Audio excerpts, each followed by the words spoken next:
That's a little bit old, that chart. That chart's a couple of months old, and if you want to really see something to say.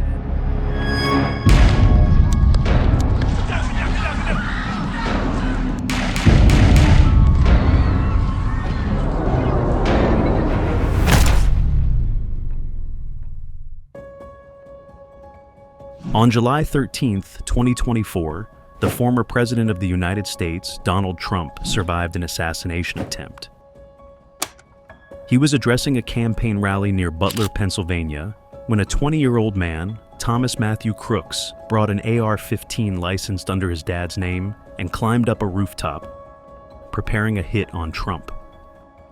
It is seconds away before America nearly faces one of the worst tragedies in history.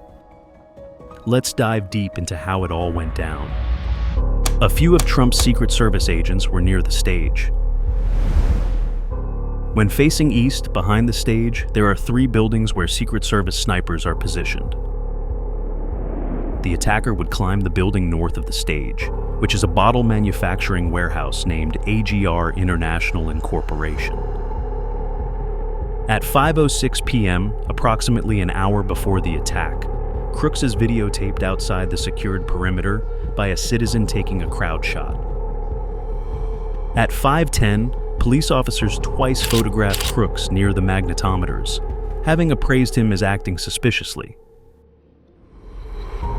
This suspicious activity is reported to the Secret Service via radio, but they fail to spot him. One of the tactical team members sees Crooks on a roof at 5:52, notifies other security services, and photographs him. At 6:03 p.m., Trump takes the stage. This is a big crowd. This is a big, beautiful. About 7 minutes into his speech, a Butler Township police officer attempts to climb onto the roof of the building in search of Crooks. Crooks aims his rifle at him, and the officer releases his grip and falls 8 feet to the ground, severely injuring his ankle. Immediately after his encounter with law enforcement, Crooks aims at Trump and fires 8 shots, one of which goes through Trump's ear just half an inch away from a catastrophic head wound and hits one of the spectators.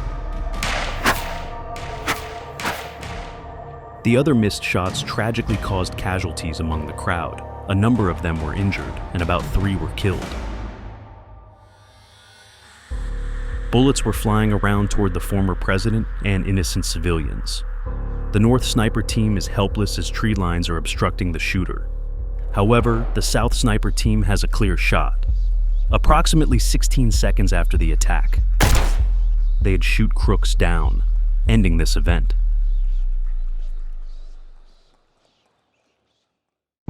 Trump narrowly dodges the bullet, turning his head at just the right time. After it is confirmed that the target is neutralized, Trump is escorted to his motorcade. Watch out. The news would spread faster than wildfire. Trump's emote becomes one of the most iconic of this attempted assassination. Once in the motorcade, they immediately rush to the Butler Hospital.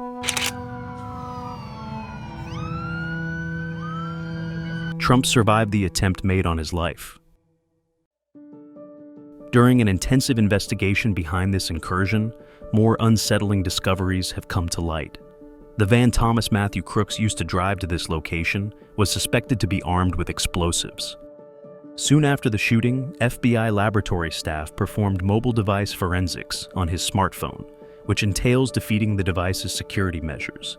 According to an Electronic Frontier Foundation researcher, it was probably done using a Celebrit device or an undisclosed in-house method. It was found that Crooks had searched for images of Trump, Biden, and several other public figures. Authorities have stated that they do not know what Crooks's political views were or whether the assassination attempt was related to them.